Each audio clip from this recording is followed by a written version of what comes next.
પલ મધ્યે આયોજિત કાર્યક્રમમાં ભારતીય જનતા પાર્ટી કચ્છ જિલ્લા દ્વારા મહાનુભાવોનું સ્વાગત કરાયું। આજે ભારતીય જનતા પાર્ટી કચ્છ જિલ્લા દ્વારા ટાઉન હોલ મધ્યે અમારા પ્રદેશના મહામંત્રી સન્માનીય શ્રી વિનોદભાઈ, અમારા પ્રભારી શ્રી કશ્યપભાઈ અને જિલ્લાના તમામ ધારાસભ્યો, જિલ્લા પંચાયતના પ્રમુખ જનકસિંહજી જાડેજા, અમારા જિલ્લાના હોદ્દેદારો અને અમારા કાર્યકર્તાઓ દ્વારા આજે ટાઉન હોલ મધ્યે અલગ અલગ પાર્ટીઓમાંથી અમારી વિચારધારાથી આકર્ષીને વિચારધારામાં માનીને આજે અલગ અલગ સમાજના અગ્રણીઓ, અલગ અલગ પાર્ટીના અગ્રણીઓ એ અમારી પાર્ટીમાં આજે અમારી સાથે જોડાણા છે। એ બધાનું સ્વાગત છે। મિત્રો, નરેન્દ્રભાઈની જે વિકાસની રાજનીતિ છે એ વિકાસની રાજનીતિ એટલી પ્રકારની રહી છે કે જેને કારણે અલગ અલગ પાર્ટીઓમાંથી પણ જે લોકો ત્યાં રહીને જે ગુંગળામણ અનુભવતા હતા એવા સેંકડો લોકો આજે ભારતીય જનતા પાર્ટીમાં જોડાયા છે।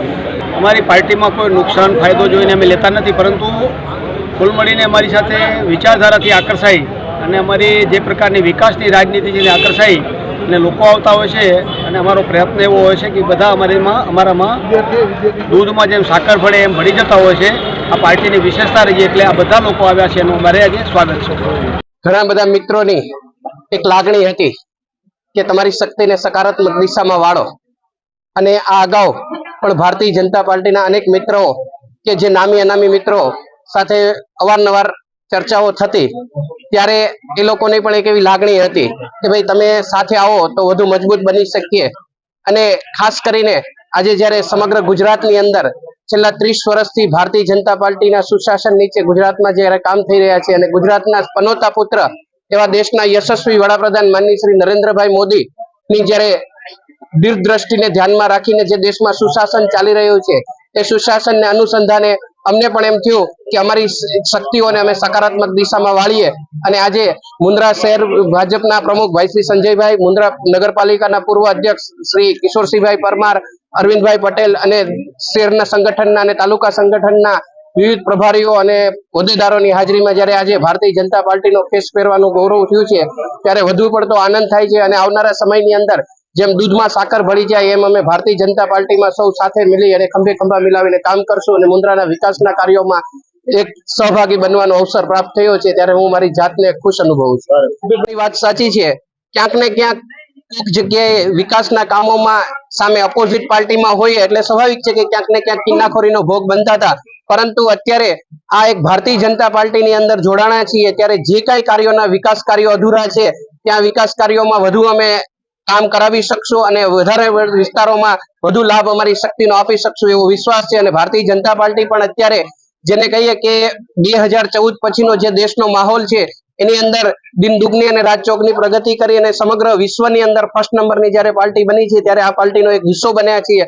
ત્યારે ઘરે લગ્ન હોય અને માં પીરસવા વાળી હોય તો માં ઓછું નહીં પીરસે એ ખાતરી અને વિશ્વાસ છે। રાજકારણમાં ચડાવ ઉતાર આવતા હોય છે અને જેને કહીએ ને કે જુદી જુદી જગ્યાએ વહીએ પણ અંતે સમુદ્રમાં ભેગા થાય છે, ત્યારે એવા સમુદ્રમાં ભેગા થયા એવી લાગણી અનુભવું છું, કારણ કે ભૂતકાળમાં પણ અનેક એવા નામી અનામી મિત્રો છે કે જેની સાથે અમે કામ કરી ચૂક્યા છીએ અને અત્યારે પણ તેઓ ભારતીય જનતા પાર્ટીની અંદર સારી એવી રીતે કામ કરી રહ્યા છે।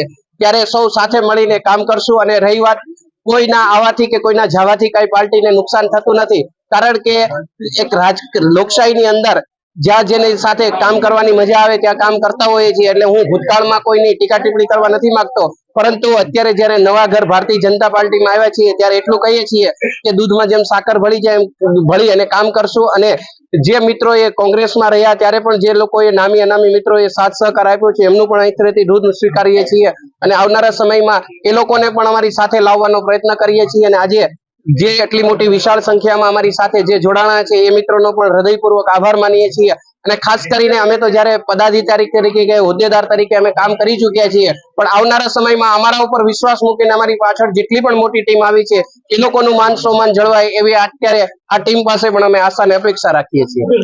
પહેલી વાત તો હું ભારતીય જનતા પાર્ટીનો 25-30 વર્ષનો જૂનો કાર્યકર હતો, પણ મેં મારા સમાજના હિતને લઈ કરીને મેં ભારતીય જનતા પાર્ટીના ખોરાથી બહાર નીકળી કરીને સમાજનું સંગઠન ઊભું કર્યું અને 8 વર્ષ સુધી મેં સમાજના કાર્ય માટે થઈને સમાજનું સંગઠન ઊભું કરેલું છે। હું કોઈ બીજી પાર્ટી સાથે સંકળાયેલો કે જોડાયેલો નથી। હજી સુધી જે મારું કામગીરી હતી મેં સમાજના લક્ષ્યને હતી, અને અત્યારે પાછો જ્યારે આ મોદી મિશન ચાલી રહ્યું છે ભારત દેશની અંદર, જ્યારે આખી વિકાસની યાત્રા ચાલી રહી છે, ત્યારે મારો પણ સમાજ આ વિકાસની યાત્રાથી વંચિત ન રહી જાય એને લક્ષ્યમાં લઈ કરીને હું આજે પાછો ફરી પૂછે મારા ઘરની વાપસી કર્યું છું. અને પહેલી વખત કે કોઈ ભારતીય જનતા પાર્ટીનો છેડો મેં ક્યારે ફાડ્યો નતો, મેં રાજીનામું ક્યારે આપ્યું નતું, કે ભારતીય જનતા પાર્ટી મને સસ્પેન્ડ પણ નતો કર્યો, પણ મારા સમાજને સંગઠિત કરવા માટે થઈને મેં ગુજરાતનો ખૂણે ખૂણો ભીંડી નાખ્યો છે, અને મેં ઘણા અંશે સમાજને સંગઠિત પણ કરી છે, જેનો ફાયદો આવનારા દિવસોમાં ભારતીય જનતા પાર્ટીને મળશે. કેટલા કાર્યકરો સાથે આજે હું 200 કાર્યકરો સાથે અને નગરપાલિકાના કાઉન્સિલર અને તાલુકા પંચાયતના સદસ્ય રમેશભાઈ અને અરવિંદભાઈને સાથે પણ લઈને આજે હું ભારતીય જનતા પાર્ટી સાથે જોડાયો છું. હું આપના માધ્યમથી પૂરા ભારત વર્ષની આ જે પ્રજા છે, જે આજે સ્વીકારવું પડે છે કે યશસ્વી વડાપ્રધાન આપણા લોકલાડીલા અને વડાપ્રધાન નરેન્દ્રભાઈ મોદીના નેતૃત્વમાં આજે ભારત જ્યારે વિકાસના પંથે અને વિદેશમાં જ્યારે ડંકો વાગતો હોય ભારતનો, ત્યારે આજે આપણે બધાને સ્વીકારવું પડે કે ભારતનું એક જે વિકાસ છે એ આપણે સૌ જાણી શકીએ છીએ. ત્યારે આ વિકાસમાં આપણને આજે જોડાવાનો મને મોકો મળ્યો છે, મને અવસર મળ્યો છે, એ બદલ હું ભારતીય જનતા પાર્ટીના સૌ આગેવાનોનો આભાર વ્યક્ત કરું છું. આવનારા સમયમાં હજી ડબલ તાકાતથી એક જ ભાજપ પાર્ટી એવી છે કે જે પૂરતી રીતે કામ કરી શકે, અને એક કામ કરવાની નિર્ણય શક્તિ ને હું સ્વીકારી અને આજે ભારતીય જનતા પાર્ટીમાં જોડાયો છું. મારા જોડે જોડાયેલા તમામ વિકાસ બંધુઓ મારા સાથે જોડાયા છે. સમગ્ર કચ્છભરમાંથી મારા સાથે જોડાયેલા સૌ કાર્યકરોને હું આજના દિવસે હૃદયપૂર્વક આભાર વ્યક્ત કરું છું. સાથે સાથે જે વિકાસની ગાથા છે એને આજે બધાએ સ્વીકાર્યું છે.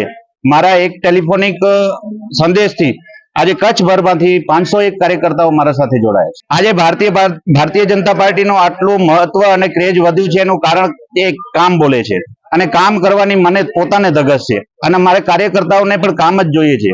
આજે જ્યારે મને એવું લાગ્યું કે કામ કરવાનો આપણને મોકો નથી મળતો, ક્યાં માણસો ભેગા ન થાય, આપણે ક્યાંય પણ કામ કરવા માટે જઈએ તો આપણને પોતાને નિરાશાજનક એક મહેસૂસ થાય, ત્યારે મને એવું લાગ્યું કે આજે આ ભારતીય જનતા પાર્ટીમાં જે કામ કરવાની જે ધગશ છે એને હું જોઈ અને હું પોતે ભારતીય જનતા પાર્ટી જોઈન કરી છે. આજે કામો આપના માધ્યમથી પણ તમે આજે અવાજ ઉપાડો છો, તો હું બધા કામોને સ્વીકાર કરું છું કે નળથી જલની યોજના હોય કે પ્રાથમિક સુવિધાઓ પર ભાજપ પાર્ટીએ એક નાનામાં નાના વર્ગ સુધી એક કામની વ્યાખ્યા સુધી પહોંચ્યા છે. ત્યારે હું આ બધા કામોને પહેલી પ્રાયોરિટીમાં રાખી અને આમાં કામ કરવાનો અમે અવસર મળ્યો છે, ત્યારે હું આ સાથે જોડાઈ જઈશ. હું સંજય ઠક્કર, મુન્દ્રા શહેર પ્રમુખ. મુન્દ્રા શહેર વતી ભારતીય જનતા પાર્ટી વતી શ્રી રમેશભાઈ કુંવરિયાને હાર્દિક સ્વાગત કરું છું. અને અમે લગભગ એમણે કહ્યું 20-25 વર્ષથી અમે સાથે જ કામ કરતા હતા, ને આમ કહ્યું તો ઘર વાપસી લેખાય કે એમણે લગભગ અમે જ્યારથી નાના ત્યારથી અમે ભારતીય જનતા પાર્ટીમાં જોડાયેલા હતા, ને રમેશભાઈ કુંવરિયાનું હાર્દિક સ્વાગત કરું છું. ને એમણે હમણાં જ કહ્યું કે હું વિકાસના કામોમાં જોડાઉં છું. તો રમેશભાઈ કુંવરિયા, આપનો ફરીથી હાર્દિક સ્વાગત છે, ને આપણે બધા ખભે ખભા મિલાવીને કામ કરશું એવી મુન્દ્રા શહેર ભારતીય જનતા પાર્ટી વતી આપને ખાતરી આપું છું. માનનીય નરેન્દ્ર મોદી સાહેબને 400 સીટો ઉપર જીતવાની અમારી નેમ છે, અને પાટીલ સાહેબે લગભગ બધી સીટો પર 5 લાખ વોટથી અમે વધારે જીતીએ એવી અમને